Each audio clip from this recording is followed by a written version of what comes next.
Hi, I'm Tasha Cleveland, and I'm coming to you with Latitudes Gallery. We are doing Makeover May all month long, and during the month, I will be doing live room renderings to show you guys the process of creating these room previews and how easy it is to see art on your wall before you even buy it. It helps eliminate all the guesswork and narrow down just what you want to see on your wall before you even order it. So let's jump in. Here's Pam and Dave's room, and Pam has requested something botanical for her wall.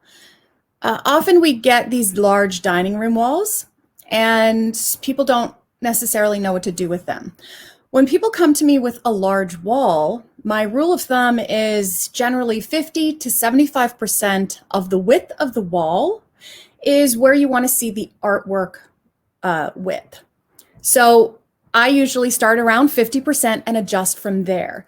That is assuming there's no furniture below it. When we're working with a dining room scenario, just like this one, you can see that based on certain places in the room, you're going to have the visual of furniture below the wall, even though there's this gap between the baseboard and the furniture. There is a space, but visually it does look like there's furniture there. So we play a little bit differently in this case, especially when you have this open back furniture of these chairs. It allows you to see through that furniture and gives you some more dimension. Now, if you were standing over here in this hallway, you're not going to see anything below the artwork. It's not going to have this overlap. And so in that case, you want to be designing the art sizing for both of those views, the views you're seeing the most as you're moving through the space.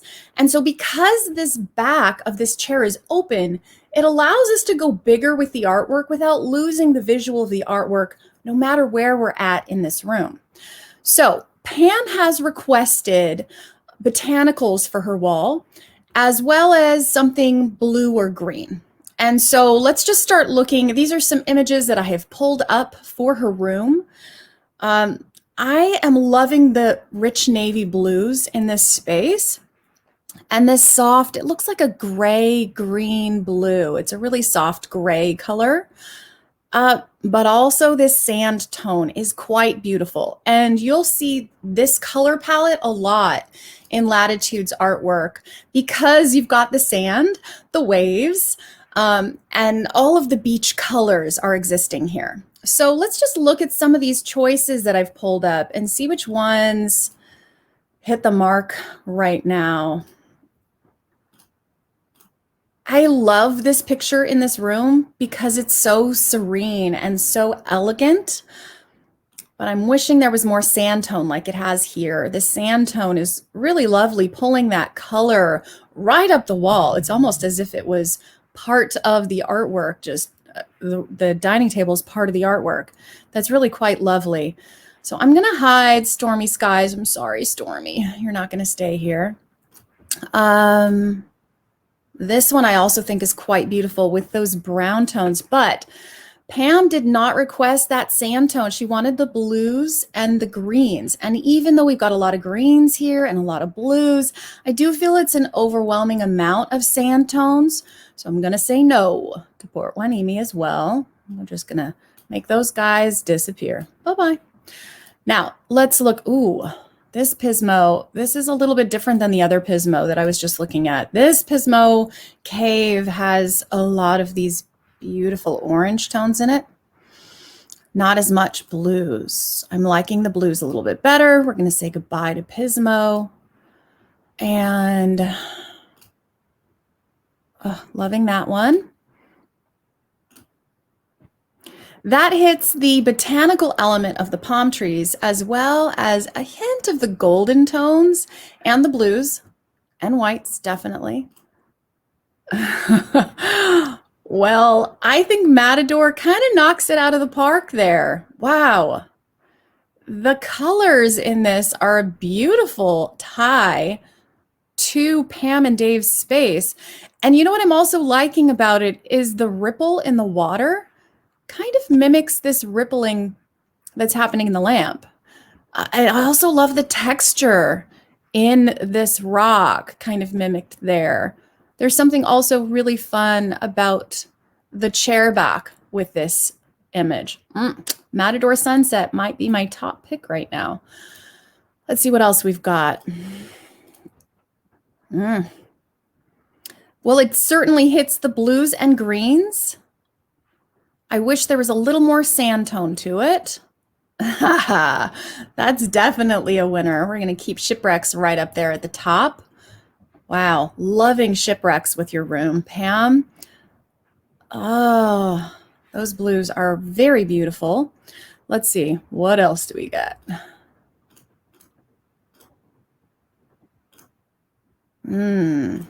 Sky Surfer. It definitely has the blues and greens. It's got a little more turquoise and aqua in it. So I would say no, even though I love it. I dropped this one in there for you, Pam, because it is nothing but blues and greens. It certainly hits the mark for what you've requested.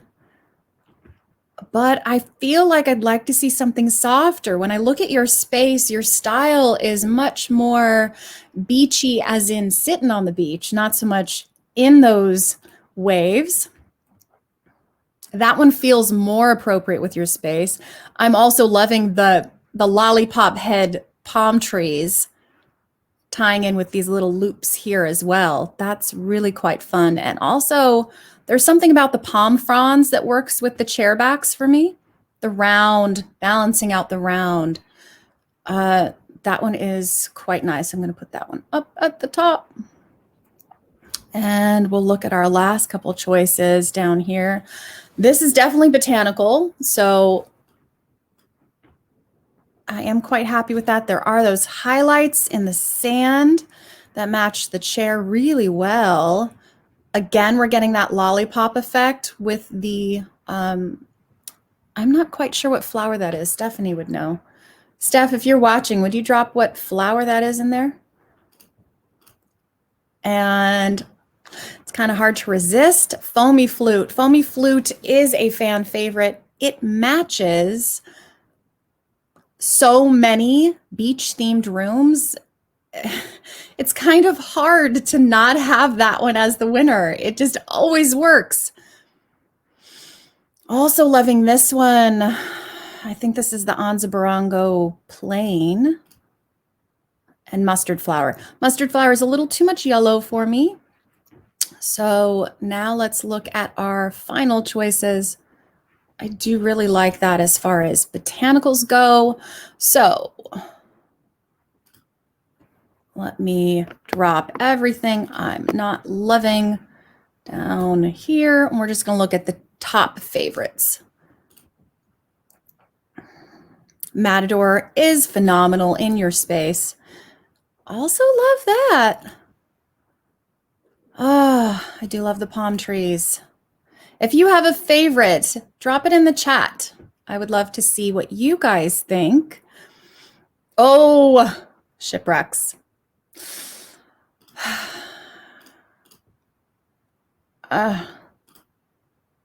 Gosh, this is hard. This room is really hard to pick a favorite. Let's see. It's really hard to compete with Matador Sunset. I'm sorry, it's the winner right now. So let's take a look at the sizing on this. If we are going based on that rule of thumb of 50 to 75% of the width of the wall for the artwork, and then adjusting from there. Yeah, we're about 50% there, about 50% there. That's good. So now let's look at that. That probably is close to a, I'm going to drop that in there. Hey, I agree. Matador looks so good. Okay. I would say that's probably close to a 40 by 60 on this wall, which is fairly standard for a standalone wall. When you're working with a standalone wall, a 40 by 60 is a good starting point. So I always recommend to people to play with painter's tape on your wall. and see what those shapes and sizes look like. I love to play with painter's tape. It's kind of a family joke that when you don't know what to give me for a holiday, give me some painter's tape, because it's always a win. I'm always happy. So if you play with that painter's tape on the wall, you can see these shapes and sizes in a really easy way. A 40 by 60 would be fairly common for a wall like this, especially because often in a dining room space, you're going to have a buffet table or something similar underneath it. A lot of dining room spaces have a buffet table. And if they decide to add a console table or a buffet table at some point, it's going to be fairly appropriately sized if we did a 40 by 60. Now I'm feeling it's a little bit big. Let me bring it down. Probably there is closer to a 40 by 60. And let's take a look at how that feels in the space. That feels pretty good to me. Now let me just give you an example of what would happen if we go larger. And I'm not feeling like larger is going to be appropriate, but I just want you to have that visual. So let's make a copy. I'm going to hide my original and let's look at it larger. Oh, I can't. I have to make a copy of the chair. So you can certainly do that. That is definitely an impact. But when you're looking at a space, you want to consider everything in that space as almost like a conversation, almost like if you were walking into a party, you'd hear one voice first and then another voice. Someone say, hey, then hey, and then, oh, hey, how's it going? That's the experience you're really having visually when you walk into a space. If everything is at the same intensity, if everything's big and bold, it's overwhelming at the first impact. So you need to have one thing really powerful and then a layer, a little bit softer, and work your way down. So this is feeling a little too powerful to me. So I'm going to go back to what I had before. That feels better. I'm going to go back to where I was. I think I was right in the first place, which is, yeah. That's our 50%.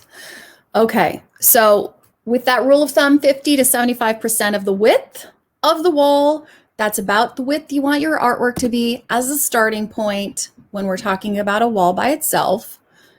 I'm pretty happy with that. Let me know what you guys think. I can see your comments, so drop it in there. Let me throw a little shadow on there just to give us a visual of what this is going to look like in the space. Not bad. I'm loving it, Pam. I hope you do too. And I will send this off to you. I will be doing live room renderings all month long. And for your chance to win a $1,000 gift card to Latitudes Gallery, all you have to do is submit a photo of your room and we will create one of these for you, send it back to you. And at the end of the month, we're going to choose a random winner out of all of the entries. So everyone's got a fair shot. It doesn't matter what you're working with. The artwork will look amazing in your space, and we can't wait to play with your walls. Thanks so much for watching.